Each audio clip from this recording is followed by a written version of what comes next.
Hello all. So today the topic of discussion will be pneumococcal vaccination in children, and these are my references, and if there are any mistakes or changes to the presentation, I'll definitely update it in the description box. I will keep it as short as possible. I cannot promise I can make it within 10 minutes because it's a extensive vaccine to discuss. If you like the lectures, please share among your friends and please subscribe to my channel so we can all learn pediatrics together. Make sure you press the bell icon next to the subscription box so you get instant notification whenever I post a video. So, about pneumococcal vaccine, if a question is asked, start with an introduction and talk about the organism. See, organism is what? Streptococcus pneumonia. Why do you want to know about the organism? Because the burden of the disease is mainly in less than 2 years, immunocompromised, and elderly. Elderly, the physician is going to take care. We are mainly worried about less than 2 year and immunocompromised in children. And what are the diseases it is going to cause? See, it can be an invasive disease or it can be a contagious disease. Okay. Invasive disease will be represented by IPD, invasive pneumococcal disease. So, what are the main invasive diseases that you are worried about? It's the brain, the lungs, and generalized sepsis. Correct? Contiguous disease as in affects one part and spreads to the other. Example, classical example will be a otitis media. Correct? So, the organism has nearly 90 serotypes, but among them, if you see, 80% of diseases are caused by just 20 serotypes, and 75% of invasive pneumococcal disease are caused by just 13 serotypes. So, if you have a vaccine that covers these, then you are good in the protection department, isn't it so? According to WHO, if you see, he says, or he or she, no, okay, WHO as a body says, pneumococcal disease is the world's #1 cause of a vaccine preventable disease causing under 5 mortality. Very bad, isn't it? So, if you have a vaccine, give it so that you can protect the children, correct? So, this will be your introduction about the organism, what diseases it causes, what Streptococcus pneumonia causes, what serotype it causes, and what is the importance. Okay. So, what did we do? We came up with a vaccine. Correct. So, what are the vaccines? I think all of us know. Correct. One is a polysaccharide vaccine and the other one is a conjugate vaccine. So, polysaccharide I will be representing by PPSV23. Okay. And conjugate vaccines, see 7, conjugate vaccine 7, conjugate vaccine 10, conjugate vaccine 13, conjugate vaccine 15. Conjugate I will represent by PCV, pneumococcal conjugate vaccine. Okay. Pneumococcal polysaccharide vaccine 23. PCV 7 is no longer in production. Forget it. PCV 15, it's still getting licensed in India. Okay. So, licensing awaited. Among 10 and 13, both are equally efficacious, but mostly 13 is being used. So, that is what we'll be concentrating on. Already? Alright, let's go. So, we will see what are the differences between the polysaccharide vaccine and the conjugate vaccine. Polysaccharide, conjugate. Okay.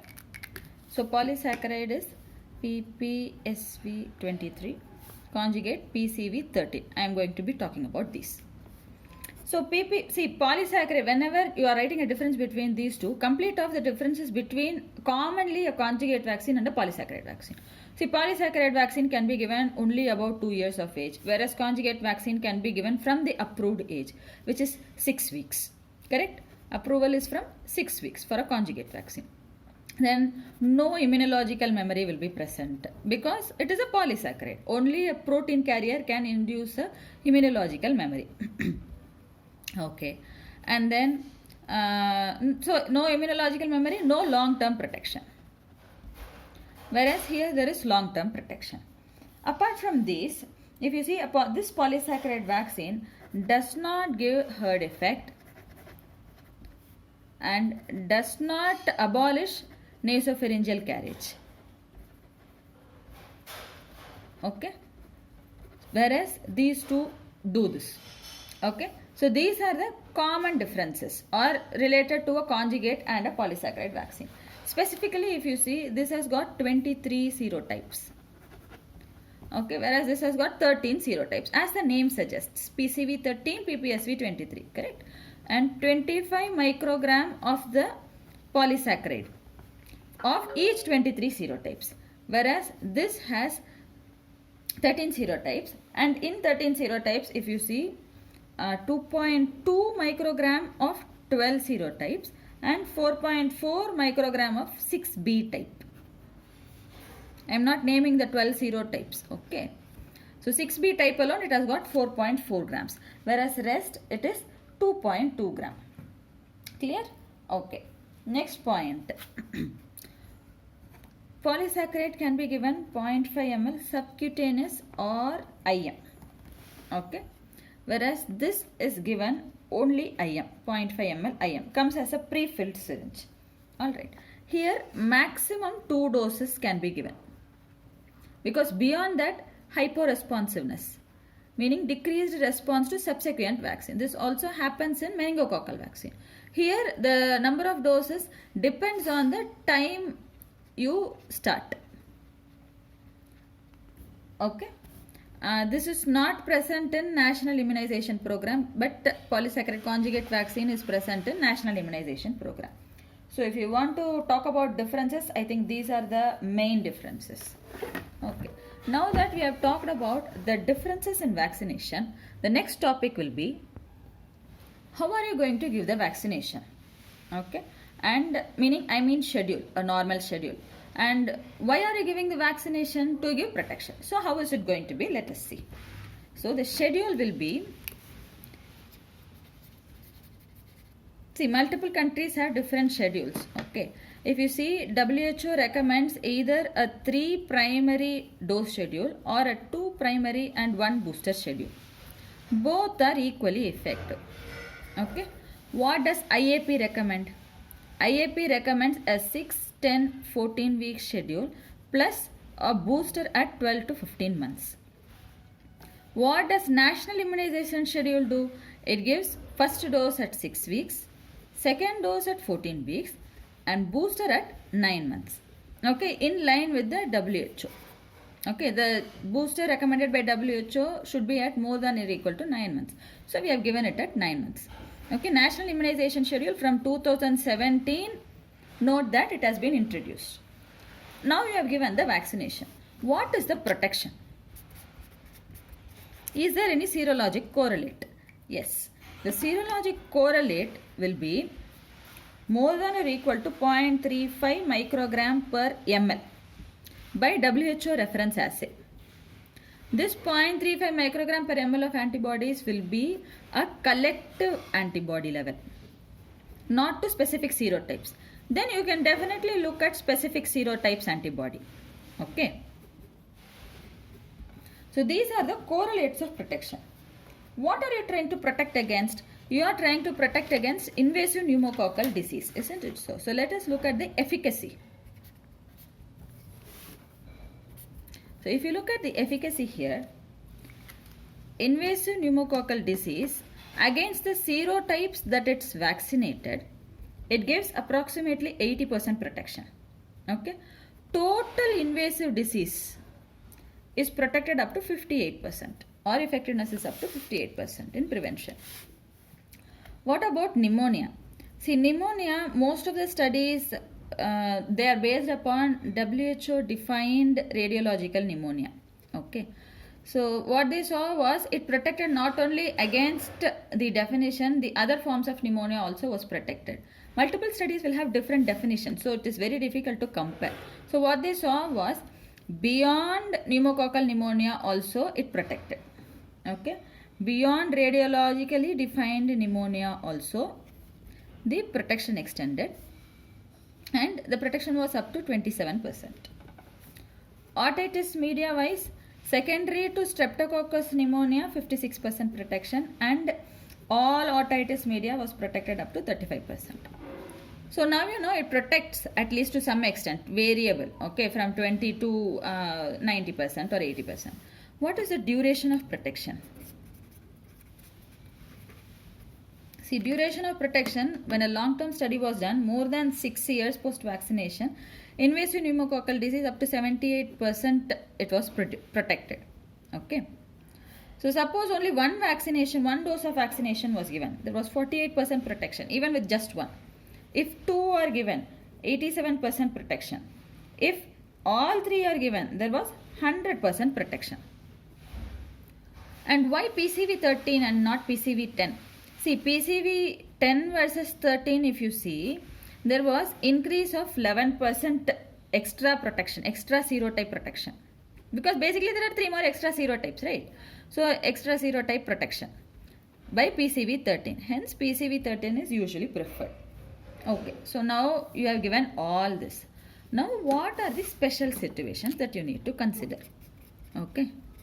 Special situations will be what? See, either the person has not come for vaccination and requires a catch-up vaccination. What are you going to do? Next, in special population, what is the role of pneumococcal vaccination? So, let us see these two things.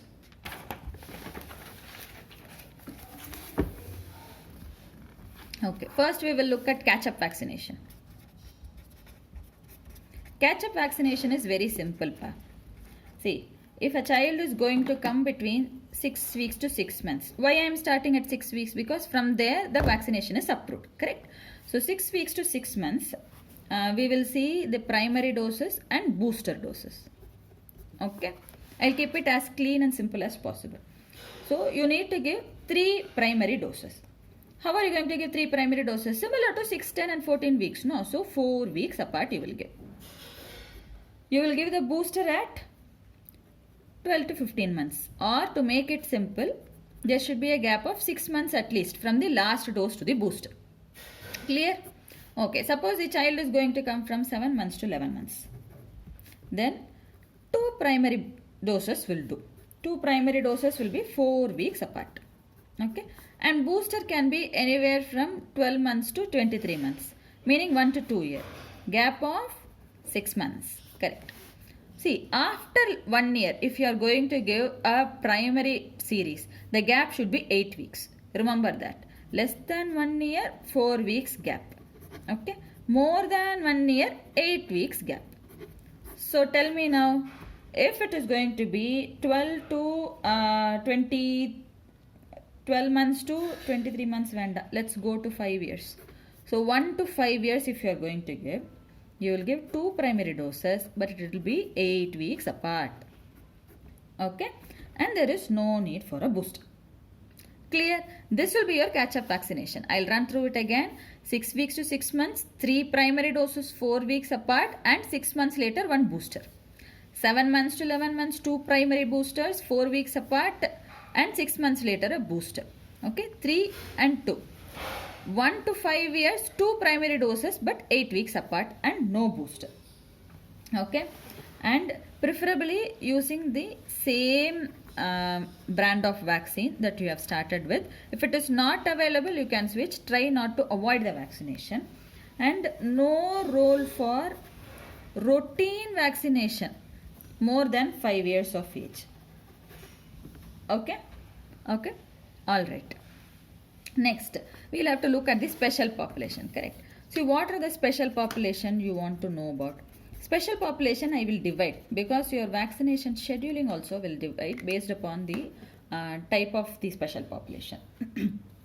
The special population that I am trying to tell is, one can be immunocompromised. Okay, the other one is immunocompetent, but they have some form of issue that makes them susceptible to invasive pneumococcal disease. So immunocompromised, I think we all know, primary immunodeficiency, secondary immunodeficiency like HIV, or they are on any medications that make them immunocompromised, or if there is any functional or anatomical asplenia. Correct. Example will be, classical example will be sickle. Correct. Sickle cell anemia will cause asplenia in the long run. Immunocompetent, but what makes them higher risk? See, if there is a anatomical barrier loss, okay, that is making them leak CSF, or if there is a cochlear implant that is kept, so those are all anatomical barrier, break, correct, predisposing them to IPD, invasive pneumococcal disease, or any chronic systemic disorder. Okay, chronic systemic disorder will be, remember all your systems you can write. It is as simple as that. Chronic lung disease, chronic heart disease, chronic liver disease, correct, any diabetes mellitus. So these are all the example of chronic systemic disorders. So how are you going to give vaccination? It again depends on the age of the child. Okay, so depending upon the age, depending upon the type of special population, your scheduling will vary. Age, I will be classifying it as less than 2 years, 2 to 6 years, and 6 to 18 years. I have stopped at 18 years because that is the age till which we see. Okay. Type of population depending upon immunocompromised or anatomical barrier loss or a chronic systemic disorder. So we will put it like that and see. Okay. So less than 2 years, very easy. Okay. Less than 2 years, you don't have to remember much. Less than 2 years, similar to catch-up vaccination. Okay. Or your primary doses. Okay. So similarly, PCV13, 3 dose or 2 dose, depending upon the age the child which comes, you will give. The additional one is, you will give a polysaccharide vaccine. Why are we giving a polysaccharide vaccine? Polysaccharide vaccine should be given at 2 years because it has got extra serotype protection. As simple as that. So when it should be given? At least 8 weeks after PCV13. Okay. After the last dose of PCV13 it has to be given. That's all. Less than 2 years is very easy. Now 2 to 6 years. Okay. 2 to 6 years, it is also little bit similar. Meaning the PCV13 should be followed by a PPSV23. This is very, very important. Always a PCV should be followed by PPSV23, not the other way around. Okay. Depends on how many PCV the child has received in less than 2 years age group. It's like that. Okay. So, suppose this child, okay. So, suppose this child has received, say, less than 3 doses of PCV13. Okay. That is the first thing you are going to see because you want PCV13 followed by PPSV23. So less than 3 can be anything. It can be 0 or 1 or 2. Okay, but less than 3, not 3. If the child has received less than 3 PCV13, give 2 doses of PCV13. How many weeks apart? More than 1 year, it should be 8 weeks apart. Very good. Next, if the child has received 3 PCV13, 3 doses this child has received, then you can give 1 dose of PCV13. Again, 8 weeks from this dose. Okay? Good. Suppose this child has received 4 doses of PCV, similar to a proper primary vaccination. Then there is no need for PCV. This will be your step 1. Okay? Next step should be what? Next step should be to assess whether this child requires a polysaccharide vaccine. Correct? So next you will see whether this child has received a polysaccharide vaccine. This polysaccharide vaccine, if given less than 2 years of age, it is not counted because it is of no use. So above 2 years, if the child has received or not, you are going to see. Okay. If the child has received, then the vaccination is complete till 5 years. Okay. If the child has not received, then 1 dose 8 weeks after the last PCV. Clear? So this is about the 2 to 6 years age group. Alright. Next, one special population that I would like to talk about is splenectomy. In a case of elective splenectomy, you are going to give vaccination at least 2 weeks before. Okay. Try not to give PCV13 with your meningococcal vaccine, your ACYW135 vaccine. Okay. There should be 4 weeks gap between these two. I'm not sure about the latest recommendation. If there are any change, I will mention it down below. Okay. So at least 2 weeks before elective splenectomy, it has to be given. Okay. All right. And about this PPSV 23, till 5 years complete, I have told. The other point you need to note is a second dose of PPSV is usually given. Okay. 5 years after the first dose of PPSV 23. Okay. All right. Now coming to more than 6 years age group. 6 to 18 years. Okay. 6 to 18 years. Depending upon whether this child is having immunocompromised or a immunocompetent but predisposed state, your vaccination criteria will vary. Okay. So if the child is immunocompromised, similar to what you did for 2 to 6 years only, you're going to do. You're not going to do anything else extra. Okay. The simple formula that I can give you is, make sure this child has received at least 1 PCV 13 and at least 2 PPSV 23. Okay, may not be immediately, but during the course, this child should have received 1 PCV 13 and 2 PPSV 23. Correct? Okay, so let's get into it. Has the child received at least 1 dose of PCV 13? Because that is the criteria. Correct? So at least 1 dose of PCV 13 has the child received. If the child has received yes, then no need for PCV 13 further. If the child has not received, give 1 dose of PCV 13. Okay. So you are done with the PCV part. This child has been vaccinated with PCV. Correct. Next, how many PPSV 23 this child received? Okay, see here we are talking about number of PPSV 23, whereas previously we talked about how many PCV 13. Because here you need the child to have at least 2 PPSV 23. Okay. So if the child has received none, no PPSV 23 received, then give 1 dose, wait for 5 years and then give the second dose. Okay. So 1 dose should be 8 weeks after the PCV 13. This is very important. Okay. If the child has received 1 dose, what are you going to do? You will give 1 more dose after 5 years. As simple as that. Correct? 1 more dose after 5 years. Correct? Suppose this child has received 2 doses. Then it is complete till 18 years. Okay? So, always remember, gap between 2 PCV after 1 year, 8 weeks. Between PCV and polysaccharide, 8 weeks gap. Okay. So these are all common things. You need not remember these things every time you work out an algorithm. Next algorithm will be a immunocompetent child but who is at risk for invasive pneumococcal disease. Okay. So 6 to 18 years but competent.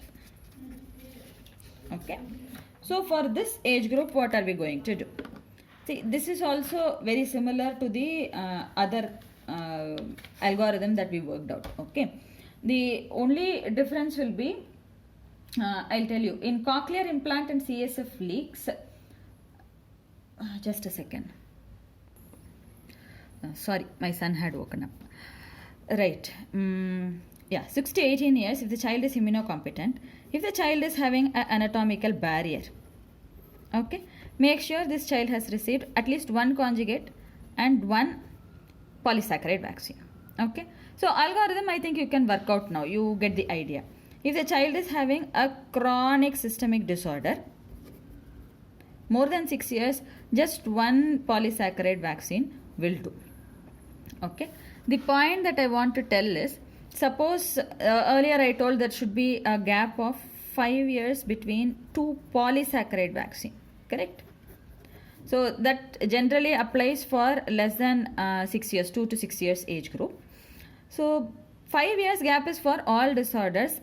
Exception to note is it could be sickle cell disease. Few few bodies tell sickle cell disorder 3 years later itself there should be a second dose of polysaccharide vaccination. So that is one point. If you want to know, that is an extra thing that you should know.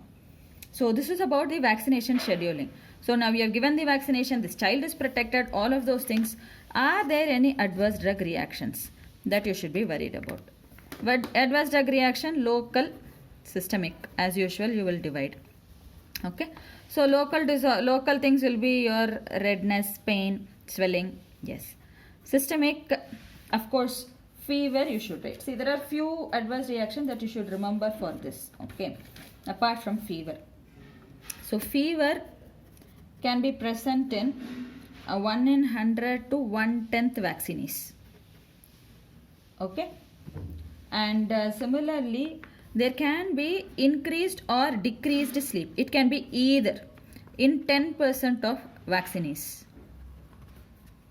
Then there can be vomiting and diarrhea. Vomiting and diarrhea in 1 in 1000 to 1 in 100 vaccinees. It is easy. 1 in 100 to 110, 1 in 1000 to 100.